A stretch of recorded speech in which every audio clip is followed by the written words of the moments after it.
Hello students, how are you all? Welcome back. In last video we were discussing about the Lee-Chatelier's principle.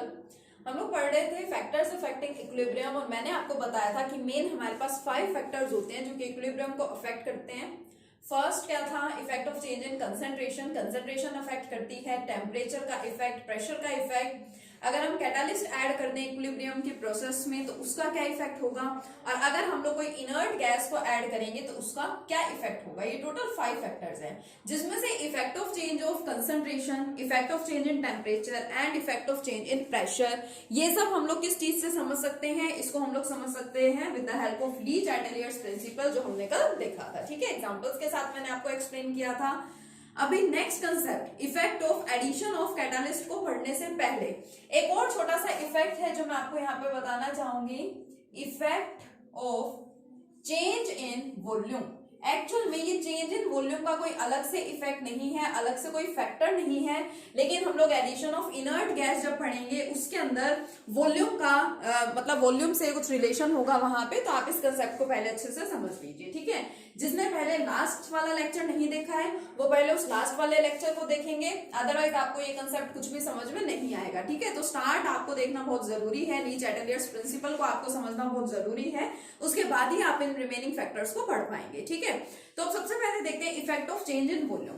तो मैंने आपको बताया कि अगर हमारे पास कोई एक जनरल सी प्रोसेस है A plus B gives C plus D, तो क्या होगा कि यहाँ पे दो चीजें अपोजिट वर्क करती हैं. किस तरह से कि आपको यहाँ पे कंसंट्रेशन को बढ़ाना या घटाना है, आपको यहाँ पे प्रेशर को बढ़ाना या घटाना है, and in the same way आपको यहाँ पे टेम्परेचर को इंक्रीज या फिर डिक्रीज करना है. और सिस्टम उसका जस्ट क्या करेगा? अपोजिट करेगा, इस चेंज को न्यूट्रलाइज करने के लिए या बैलेंस करने के लिए और इक्विलिब्रियम की कंडीशन वहां पे मेंटेन रहे उसके लिए. ठीक है, तो अगर हमने सिंपल सा एग्जांपल पढ़ा कि अगर आप क्या चाह रहे हैं, आप रिएक्टेंट्स की किसी भी एक रिएक्टेंट या दोनों रिएक्टेंट्स की आप कंसंट्रेशन को बढ़ा रही हैं, तो सिस्टम क्या चाहेगा? सिस्टम चाहेगा कि कंसंट्रेशन कम हो जाए, सिस्टम उस कंसंट्रेशन को डिक्रीज करना चाहेगा. क्यों? ताकि जो इक्विलिब्रियम की प्रोसेस है वो डिस्टर्ब ना हो, वो क्या रहे, वो बैलेंस भी रहे. ठीक है, ये हमने वहां पे पढ़ा था. और अब इसी से रिलेटेड हमें क्या पढ़ना है? Effect of change in volume.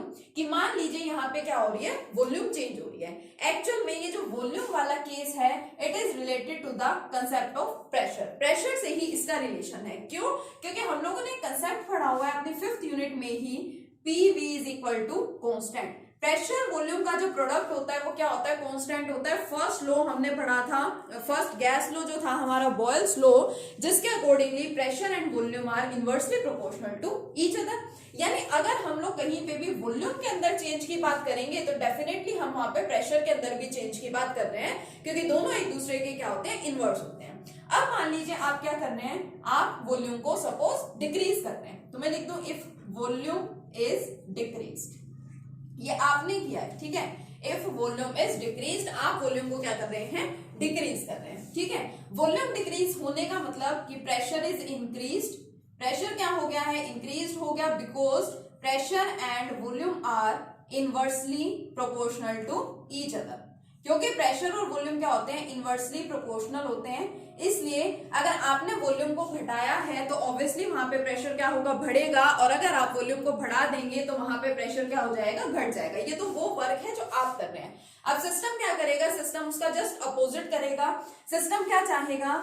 हमारा सिस्टम चाहेगा कि वॉल्यूम हो जाए इंक्रीज और प्रेशर क्या हो जाए? डिक्रीज हो जाए. क्योंकि फिर दोबारा वही कंसेप्ट कि इनवर्सली प्रोपोर्शनल है दोनों एक दूसरे के. और कल मैंने आपको आइडियल गैस इक्वेशन के बारे में बताया था. उस इक्वेशन की हेल्प से हमने पढ़ा कि pressure is directly proportional to the number of moles. तो नंबर ऑफ मोल्स जो है वो किस पे डिपेंड कर रहे हैं? डायरेक्टली प्रेशर पे डिपेंड कर रहे हैं. इस केस में आपने बोला कि हमने वॉल्यूम घटा दी, इट मीन्स प्रेशर बढ़ गया. प्रेशर बढ़ा यानी ऑटोमेटिकली वहां पे ऑब्वियस है कि नंबर ऑफ मोल्स भी बढ़ेंगे. सिस्टम क्या करेगा? सिस्टम वॉल्यूम को बढ़ाना चाहेगा, प्रेशर कम करना चाहेगा, यानी कि नंबर ऑफ मोल्स कम.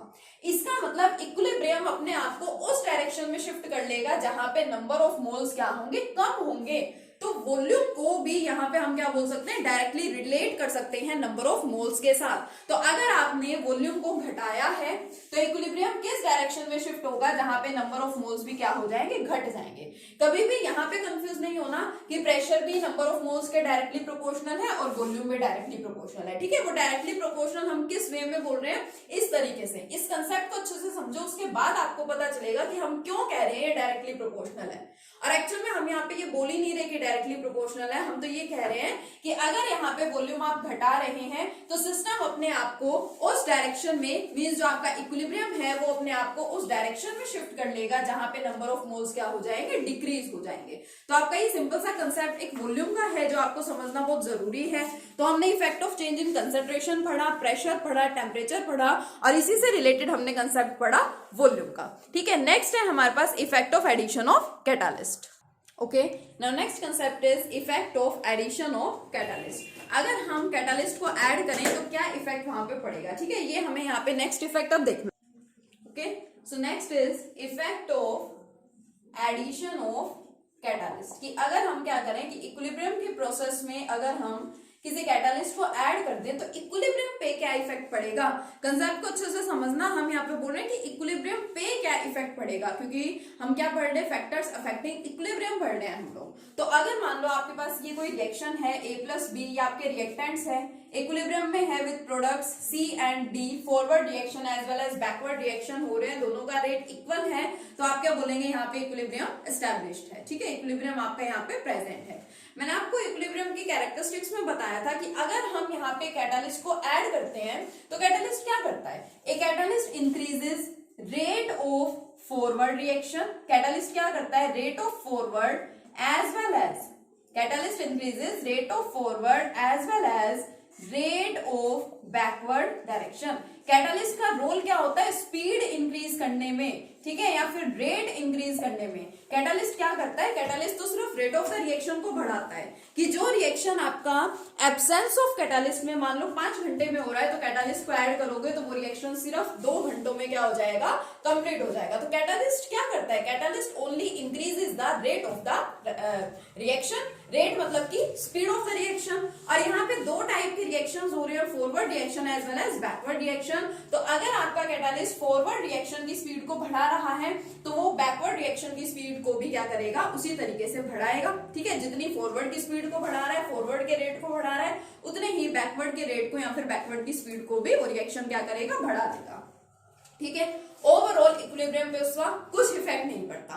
तो अगर हम लोग कैटालिस्ट को ऐड कर देते हैं इस तरह की कोई प्रोसेस में, इस तरह की किसी रिएक्शन में, तो इक्विलिब्रियम पे कुछ भी इफेक्ट नहीं पड़ता। ठीक है, मैं यहाँ पे क्या लिख दूं, no effect on equilibrium. Equilibrium पे कोई भी इफेक्ट नहीं होगा। इट ओनली, ठीक है, it only increases the rate of forward as well as backward direction. Forward और बैकवर्ड डायरेक्शन के रेट को सिर्फ बढ़ाएगा, ओवरऑल इक्विलिब्रियम पे इसका कोई इफेक्ट नहीं पड़ेगा। ठीक है, और अब इसके बाद लास्ट फैक्टर क्या है, effect of addition of inert gas. Effect of addition of inert gas. अगर हम क्या कर रहे हैं, हम लोग इक्विलिब्रियम की कंडीशन में, इक्विलिब्रियम रिएक्शन में किसी इनर्ट गैस को ऐड करते हैं। इनर्ट का मतलब क्या होता है, जो कि अनरिएक्टिव हो, जो किसी के साथ रिएक्शन शो ना करती हो। अगर हम किसी इक्विलिब्रियम की कंडीशन में किसी भी इनर्ट गैस को ऐड कर दे तो फिर क्या होगा, क्या इफेक्ट पड़ेगा। उस इफेक्ट को एक्चुअल में 2 तरीकों से पढ़ा जाता है। एक तो हम इनर्ट गैस को ऐड कर रहे हैं एट कांस्टेंट प्रेशर, एक तो हम क्या कर रहे हैं, कांस्टेंट प्रेशर पे ऐड कर रहे हैं। मान लो एक हम इसको ऐड कर रहे हैं एट कांस्टेंट वॉल्यूम। 2 केसेस हमें यहाँ पढ़ने हैं। अगर हम इनर्ट गैस को ऐड कर रहे हैं, मान लो मैं कहूँ कि ये रिएक्शन है मेरा इक्विलिब्रियम में आ गया है और अब इसके अंदर मुझे किसी इनर्ट गैस को ऐड करना है, तो इनर्ट गैस ऐसे ही ऐड नहीं हो जाती। 2 कंडीशंस हमें यहाँ पे अप्लाई करनी पड़ेगी। पहली कंडीशन ले लो कि एट कांस्टेंट वॉल्यूम, वॉल्यूम वहां पे कांस्टेंट है, एंड सेकंड कंडीशन ले लो कि प्रेशर वहां पे क्या होगा, कांस्टेंट होगा। तो फिर क्या फर्क पड़ेगा, क्या इफेक्ट पड़ेगा इक्विलिब्रियम के ऊपर। तो अगर मैं फर्स्ट केस ले लूं एट कांस्टेंट वॉल्यूम, अगर मैंने कांस्टेंट वॉल्यूम पे इनर्ट गैस को ऐड किया then there will be no effect on equilibrium. तो इक्विलिब्रियम पे कोई भी इफेक्ट नहीं होगा। क्यों, क्योंकि सिंपल सी बात है, अगर मैं वॉल्यूम को चेंज नहीं कर रही, अगर वॉल्यूम मेरे पास क्या है, कांस्टेंट है, इसका मतलब रिएक्टेंट्स और प्रोडक्ट्स की कंसंट्रेशन में कोई चेंज नहीं होगा। अगर मैं कह रही हूँ कि वॉल्यूम में कोई चेंज नहीं हो रहा, volume is constant, it means concentration of reactants as well as products is also constant. और जब कंसंट्रेशन में ही कोई चेंज नहीं हो रहा तो इसका मतलब इक्विलिब्रियम पे भी कोई इफेक्ट वहां पे नहीं पड़ेगा। तो अगर हम लोग कांस्टेंट वॉल्यूम पे इक्विलिब्रियम में इनर्ट गैस को ऐड कर दें तो उस पर कुछ भी इफेक्ट नहीं पड़ता। लेकिन अगर मैं बात करूं सेकेंड केस की, सेकेंड केस क्या है, एट कांस्टेंट प्रेशर।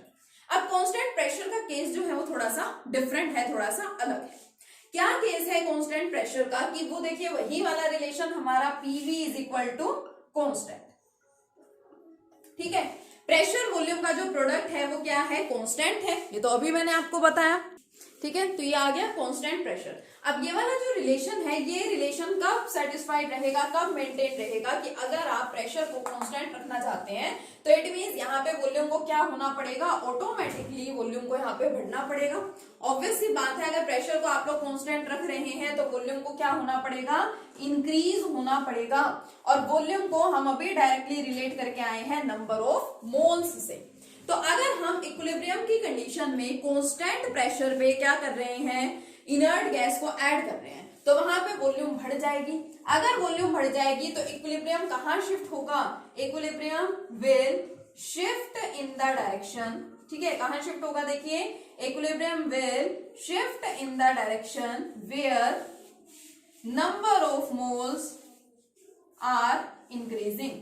जहां पे नंबर ऑफ मोल्स बढ़ रहे होंगे इक्विलिब्रियम अपने आप को वहां पे क्या कर लेगा, शिफ्ट कर लेगा। तो ये हमारा सिंपल सा कंसेप्ट है effect of addition of catalyst का, ठीक है। तो 5 फैक्टर्स हम लोग यहाँ पे पढ़ चुके हैं कि effect of change in concentration, effect of change in pressure, effect of change in temperature, उसके साथ ही मैंने आपको वॉल्यूम के बारे में भी बता दिया, effect of addition of catalyst and effect of addition of inert gas. ये सारी चीजें हम लोग केमिकल प्रोसेसेस में पढ़ रहे थे, केमिकल इक्विलिब्रियम की बात कर रहे थे। अब यही सारे चेंजेस आप लोग फिजिकल इक्विलिब्रियम में भी पढ़ सकते हैं। फिजिकल इक्विलिब्रियम या फिजिकल चेंज का मतलब क्या होता है, जहां पे सिर्फ फेज चेंज हो, जहां पे कोई भी नया प्रोडक्ट ना बने। नया प्रोडक्ट ना बनने का मतलब क्या है, फेज चेंज होने का मतलब क्या है। अगर मैं आपको कहूं कि मुझे क्या करना है, मुझे वाटर को बॉयल करना है, What I want to do is I want to boil the water। मुझे यहाँ पे क्या करना है, मुझे वाटर को बॉयल करना है। तो देखो वाटर बॉयल होगा, उसका इवेपोरेशन होगा तो क्या मिलेंगे मुझे वाटर वेपर्स मिलेंगे, है ना, वाटर वेपर्स मिलेंगे। ऐसा तो नहीं होगा कि मैं बॉयल कर रही हूँ वाटर को और मिल गई मुझे HCl, कोई नया प्रोडक्ट बन गया। बॉयल कर रही हूँ मैं वाटर को और मिल गई मुझे यहाँ पे सल्फ्यूरिक एसिड या सोडियम हाइड्रोक्साइड बेस मिल गया, ये तो नहीं है। क्या होगा, जस्ट यहाँ पे फेज ही तो चेंज हो रहा है, लिक्विड फॉर्म से यहाँ पे गैसियस फॉर्म मुझे मिल रही है। Only phase is changing and no new product is form. कोई नया प्रोडक्ट यहाँ पे नहीं बना। इट मींस ये वाले जो चेंज की मैं बात कर रही हूँ, this change is a physical change. Physical change का मतलब जिसमें कोई भी नए प्रोडक्ट्स की फॉर्मेशन नहीं होती है, सिर्फ फेजेस वहां पे चेंज होते हैं, ठीक है। तो चलिए एक एग्जाम्पल इसका देखते हैं, सिंपल सा एग्जाम्पल। चलिए अभी तक बात हम लोग कर रहे थे केमिकल इक्विलिब्रिया की, अब बात करते हैं फिजिकल इक्विलिब्रिया या इक्विलिब्रियम, ठीक है, फिजिकल इक्विलिब्रियम। अब देखिए फिजिकल इक्विलिब्रियम में क्या होगा, बहुत सारी प्रोसेसेस हो सकती हैं, लाइक मेल्टिंग हो सकती है, बॉइलिंग हो सकती है, सब्लिमेशन हो सकता है। तो मैं एक सिंपल सा एग्जांपल ले रही हूँ यहाँ पे बॉइलिंग का। और अगर इस प्रोसेस में मैं इक्विलिब्रियम की बात कर रही हूँ, इट मींस जो हमारे पास वाटर है, ठीक है, जो कि लिक्विड फॉर्म में प्रेजेंट है, और जो मेरे पास वेपर्स हैं, किसके वेपर, वाटर वेपर्स ही हैं, ठीक है। वाटर वेपर्स जो मेरे पास गैसियस फॉर्म में है, ये दोनों इक्विलिब्रियम की कंडीशन में है, दोनों के बीच में इक्विलिब्रियम प्रेजेंट है, इक्विलिब्रियम एग्जिस्ट करता है। अब इसके अंदर अगर हम लोग चेंजेस की बात करें, जैसे चेंजेस हमने वहां पढ़े थे केमिकल रिएक्शंस में, केमिकल इक्विलिब्रियम में, वैसे ही चेंजेस हमें फिजिकल रिएक्शन या फिर फिजिकल इक्विलिब्रियम में पढ़ने हैं, ठीक है। तो मान लो मतलब एज इट इज आपको यहाँ पे ली चैटेलियर प्रिंसिपल लगा देना है। तो सपोज फर्स्ट मैं क्या कर रही हूँ, टेम्परेचर को इंक्रीज कर रही हूँ, ठीक है। अगर मैं यहाँ पे टेम्परेचर को इंक्रीज कर रही हूँ तो सिंपल सी बात है, आपने लिक्विड वाटर लिया, आपने एक पर्टिकुलर टेम्परेचर रखा, उसके ऊपर बॉइलिंग स्टार्ट हुई, ठीक है, वेपर्स बनने स्टार्ट हो गए, आप टेम्परेचर को और बढ़ाते जा रहे हैं तो और ज्यादा वेपर्स क्या होंगे, फटाफट से बनते जाएंगे। यानी कि जितना ज्यादा आप टेम्परेचर को बढ़ाएंगे उतने ही वेपर्स की क्या होती जाएगी, फॉर्मेशन होती जाएगी। यानी आपका जो इक्विलिब्रियम है वो कहाँ शिफ्ट होता जाएगा, वो फॉरवर्ड डायरेक्शन में शिफ्ट होगा, ठीक है। इसके लिए आपको कुछ सिस्टम का या ये सब सोचने की जरूरत ही नहीं है, बिल्कुल सिंपल सा कंसेप्ट है कि जितना ज्यादा इसको टेम्परेचर प्रोवाइड करते रहोगे, जितने ज्यादा इसको हीट प्रोवाइड करते रहोगे, उतने ही क्या बनते रहेंगे, वेपर्स बनते रहेंगे।